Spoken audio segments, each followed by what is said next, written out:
പുതുയുഗ പിറവിക്കുള്ള വളരെ പ്രമുഖമായിട്ടുള്ള ഒരു ബഡ്ജറ്റാണ് ഇപ്പോൾ അവതരിപ്പിച്ചിരിക്കുന്നത്. തീരപ്രദേശം മുതൽ മലനാട് വരെയുള്ള പ്രദേശങ്ങൾക്കുള്ള വ്യത്യസ്തമായ പദ്ധതികളുണ്ട്.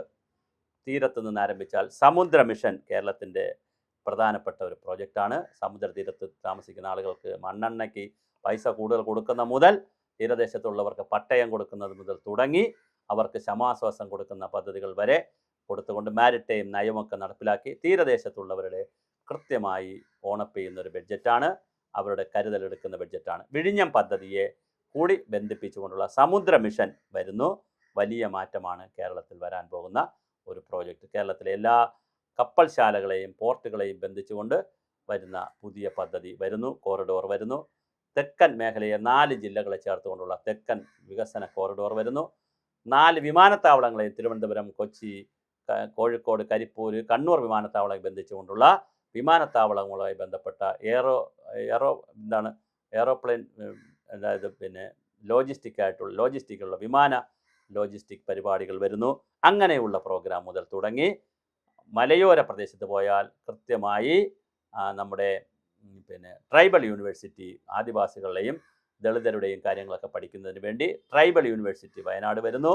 അതുപോലെ തന്നെ ഫിലിം സിറ്റി 100 കോടിക്ക് ഡാനിയലിൻ്റെ പേരിലുള്ള ഫിലിം സിറ്റി കൊച്ചിയിൽ വരുന്നു. സിനിമയെ വ്യവസായമായി അംഗീകരിക്കുന്നു. ടൂറിസത്തെ വ്യവസായമായി അംഗീകരിക്കുന്നു. അതുപോലെ തന്നെ സലിം കുമാറിൻ്റെ പേരിൽ സ്മാരകം വരുന്നു. തിരുവനന്തപുരത്ത് ഉള്ളൂർ എസ് പരമേശ്വരയ്യരുടെ കവിയുടെ പേരിൽ സ്മാരകം വരുന്നു. അവർക്ക് 25 ലക്ഷം രൂപ അനുവദിച്ചു.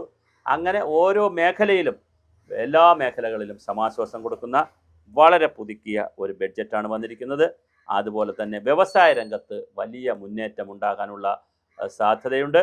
അതുപോലെ തന്നെ നൂതനമായ ഒരുപാട് കാര്യങ്ങൾ പറയും. വയോജന വകുപ്പ് വന്നിട്ടുണ്ട്. സ്ത്രീകൾക്ക് ബസ് യാത്ര സൗജന്യം കൊടുത്തിട്ടുണ്ട്. 25 ലക്ഷത്തിൻ്റെ ആരോഗ്യ ഇൻഷുറൻസ് വരുന്നുണ്ട്. പട്ടികജാതിക്കാർക്കും പട്ടികവിഭാഗക്കാരുടെ പദ്ധതികൾ നടപ്പാക്കാൻ പ്രത്യേക നിയമം വരുന്നു. ഇന്ദിരാ ഗ്യാരണ്ടികൾ 5 എണ്ണവും പൂർത്തിയാക്കുന്നു. സിദ്ധാർത്ഥിൻ്റെ പേരിലുള്ള ആൻറ്റി റാഗിംഗ് മൊബൈൽ ആപ്പും അതുമായി ബന്ധപ്പെട്ട കാര്യങ്ങൾ വരുന്നു. അതുപോലെ തന്നെ മത്സ്യത്തൊഴിലാളികളുടെ കാര്യം ഞാൻ പറഞ്ഞു.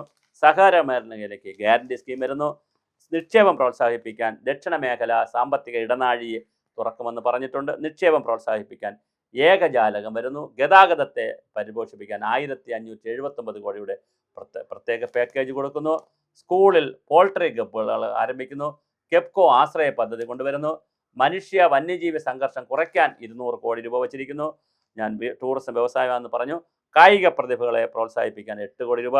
ഗ്ലോബൽ വാച്ച് ടവർ വരുന്നു. യുവാക്കൾക്ക് തൊഴിൽ കൊടുക്കുന്നതിനുള്ള ഗ്ലോബൽ വാച്ച് ടവർ വരുന്നു.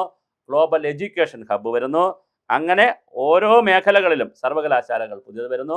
2 മെഡിക്കൽ കോളേജ്, ഹരിപ്പാടും തിരുവനന്തപുരത്തും മെഡിക്കൽ കോളേജ് വരുന്നു. അങ്ങനെ തുടങ്ങി റബ്ബറിന് താങ്ങുവില 250 രൂപയാക്കുന്നു. നെല്ല് സംഭരണ വില വളരെ കൃത്യമായി നൽകാൻ തീരുമാനിക്കുന്നു. വില ഇപ്പോൾ കൂടുതലാണ് കൊടുക്കുന്നത്, കൂടുതലല്ല, മാന്യമായിട്ടാണ് കൊടുക്കുന്നത്. അത് കൂട്ടാൻ തീരുമാനിക്കുന്നു. അങ്ങനെ ഓരോ മേഖലയും, ഏത് മേഖല എടുത്താലും എല്ലാ മേഖലയിലും സമഗ്രമായ പദ്ധതികളാണ് വിഭാവനം ചെയ്തിരിക്കുന്നത്. ഓരോ പദ്ധതികളും ഞാൻ ഈ സൂചിപ്പിച്ചതുപോലെ വളരെ കൃത്യമായ ഒരു ബഡ്ജറ്റാണ്. പക്ഷേ ഇതിനകത്ത് പണം എവിടെ എന്നൊരു ചോദ്യം കൂടി ഉണ്ട്. ബഡ്ജറ്റിനെ സംബന്ധിച്ച് ഇതിൻ്റെ പണം എവിടെയാണെന്നൊരു ചോദ്യം കൂടി വളരെ പ്രധാനമാണ്. അതേസമയം തന്നെ സ്വകാര്യ ബസ്സുകൾക്ക്, ആൾ ഇന്ത്യ ടൂറിസ്റ്റ് പെർമിറ്റ് ബസ്സുകൾക്കും നികുതി പകുതിയാക്കിയിട്ടുണ്ട്. അപ്പോൾ അവർ ഹാപ്പിയാണ്. ട്രക്കുകൾക്ക് നികുതി കുറച്ചിട്ടുണ്ട്. അതുപോലെ മത്സ്യത്തൊഴിലാളികളുടെ കാര്യം പറഞ്ഞു. ഇലക്ട്രിക് വാഹനങ്ങളുടെ നികുതി 5% നിന്ന് 3% കുറച്ചു. അതുപോലെ തന്നെ 15 ലക്ഷം രൂപ വിലയുള്ള ഇലക്ട്രിക് വാഹനങ്ങളുടെ നികുതി 8% നിന്ന് 5% ഭിന്നശേഷിക്കാരുടെ 15 ലക്ഷം വാഹനങ്ങൾക്ക് നികുതി ഇളവ് കൊടുത്തു. അതുപോലെ തന്നെ ഗതാഗത നിയമലംഘനങ്ങൾക്ക് കുടിശ്ശികയുള്ള പിഴത്തുക പകുതിയാക്കി.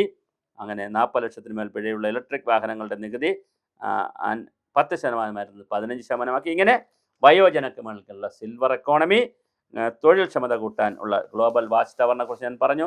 കേരളത്തെ പോർട്ട് സിറ്റി ആക്കാനുള്ള മിഷൻ സമുദ്ര പരിപാടികൾ, ആലപ്പുഴയിലും തിരുവനന്തപുരത്തും 2 മെഡിക്കൽ കോളേജുകൾ പറഞ്ഞു. കിഫ്ബി പൊളിച്ചു പണിഞ്ഞ് പഠിക്കാൻ പ്രത്യേക സമിതി വരുന്നു. പ്ലാനിംഗ് ബോർഡ് പൊളിച്ചു പണിത് പഠിക്കാൻ പ്രത്യേക, അതിനുവേണ്ടി തിങ്ക് ടാങ്ക് ഗ്രൂപ്പ് വരുന്നു. അതുപോലെ തന്നെ മീൻ വിൽപ്പനയ്ക്കായി പ്രത്യേകിച്ച് സ്ത്രീകൾക്ക് സ്കൂട്ടർ കൊടുക്കുന്നു. കോഴിക്കോട് MD കൾച്ചറൽ പാർക്ക് വരുന്നു. അതുപോലെ തന്നെ മലബാർ മേഖലയിൽ എവിടാൻ തീരുമാനിച്ചിട്ടില്ല. ഫുട്ബോൾ ഗ്രൗണ്ട് വരുന്നു, വലിയ ഫുട്ബോൾ ഗ്രൗണ്ട് വരുന്നു. ഇങ്ങനെ പെരുമ്പാവൂർ കേന്ദ്രീകരിച്ച് ഫർണിച്ചർ ഹബ്ബ് വരുന്നു. വയനാട്, കാസർഗോഡ്, ഇടുക്കി ജില്ലകൾക്ക് പ്രത്യേക പാക്കേജ് എടുക്കുന്നു. എൻഡോസൾഫാൻകാരുടെ പുനരധിവാസം സമ്പൂർണ്ണമാക്കുന്നു.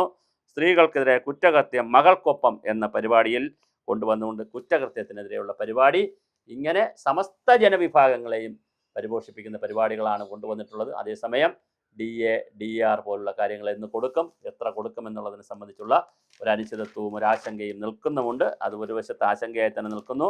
മറുവശത്ത് ഞാൻ ഈ പറഞ്ഞ പോലെ വിഭവ സമുദ്രമായിട്ടുള്ള വളരെ ന്യൂജൻ മുതൽ ഇസഡ് ജൻ വരെ, അതായത് പ്രായമായ കുഞ്ഞുങ്ങൾ മുതൽ ഇസഡ് ജൻ വരെയുള്ള ന്യൂജൻ വരെയുള്ള എല്ലാവർക്കും കൃത്യമായ ഒരു സംവിധാനം കൊടുക്കുന്ന, സന്തോഷം കൊടുക്കുന്ന ബഡ്ജറ്റാണ് വന്നിരിക്കുന്നത്. അതുകൊണ്ട് തന്നെ പിന്നെ മോഹൻലാലും മമ്മൂട്ടിയും നടന്മാരും എല്ലാം, പിന്നെ ജോൺസൺ മാഷിൻ്റെ പേരിൽ ഒരു മ്യൂസിക് അക്കാദമി വരുന്നു. അത് രവീന്ദ്രൻ മാഷിനെയും അർജുൻ മാഷിനെയും കൂടി പരിഗണിക്കണം എന്നുള്ള അഭിപ്രായം വന്നിട്ടുണ്ട്. അതൊക്കെ വളരെ കൃത്യമായി. അതുകൊണ്ട് അപ്പോൾ ആകാശം വഴിയും ഭൂമി വഴിയും പിന്നെ സ്പേസ് പാർക്ക് വരുന്നു. അതാണ് ഞാൻ പറഞ്ഞത്. ശൂന്യാകാശവും ഒക്കെ നമ്മുടെ പഠന വിധേയമാകുന്നു. കൃത്യമായി ഫ്ലഡ് സെസ്, ചെറുകിട നികുതി കുടിശ്ശിക പിരിച്ചെടുക്കൽ, ഇവയെല്ലാം വളരെ കൃത്യമാക്കുന്നു. മാരിടൈം ഏവിയേഷൻ അക്കാദമി വരുന്നു. ഇങ്ങനെ തുടങ്ങിയാൽ ഓരോ മേഖല എടുക്കുമ്പോൾ വളരെ വിഭവസമൃദ്ധമായ ഒരു ബഡ്ജറ്റാണ്. ഇതിൽ സാമ്പത്തിക വിദഗ്ധരെ സംബന്ധിച്ചുള്ള ഏറ്റവും വലിയ ആശങ്ക ഇതിനുള്ള പണം എവിടെ നിന്ന് കിട്ടുമെന്നുള്ളതാണ്. ഇതിനേക്കാൾ ഏറ്റവും മനോഹരമായിട്ടുള്ള നല്ല തീരുമാനം സ്വകാര്യ മേഖലയ്ക്ക് ഒരു ഫ്രണ്ട്ലി, ഒരു പ്രൈവറ്റ് പാർട്ട്ണർഷിപ്പ് ഫ്രണ്ട്ലി ആയിട്ടുള്ള ഒരു സ്റ്റേറ്റാക്കി മാറ്റണം. അത് വളരെ പ്രധാനമാണ്. അങ്ങനെ മാത്രമേ നമുക്ക് പണം കണ്ടെത്താൻ കഴിയൂ. അതിനുള്ള ശ്രമങ്ങളും ഈ ബഡ്ജറ്റിലുണ്ട് എന്നുള്ളതും അതിൻ്റെ സൂചനകളുണ്ടെന്നുള്ളതും ഏറ്റവും ശുഭകരമായ കാര്യമാണ്. എന്തായാലും ബഡ്ജറ്റിൽ പറഞ്ഞു എന്ന് വിചാരിച്ച എല്ലാ കാര്യവും അതുപോലെ നടക്കണമെന്നില്ല. എന്നാലും കുറേയധികം കാര്യങ്ങൾ നടക്കും. റാന്നിയിൽ വ്യവസായ പാർക്ക് വരുന്നു, കുണ്ടറയിൽ വ്യവസായ പാർക്ക് വരുന്നു. അങ്ങനെ വലിയ രീതിയിലുള്ള പരിപാടികളാണ് നടക്കുന്നത്. അത് നടക്കട്ടെ. കൃത്യമായി ഞാൻ ഈ സൂചിപ്പിച്ചതുപോലുള്ള പ്രവർത്തനങ്ങൾ കേരളത്തിൻ്റെ ഭാവിക്ക് വലിയ കരുതലായിരിക്കും.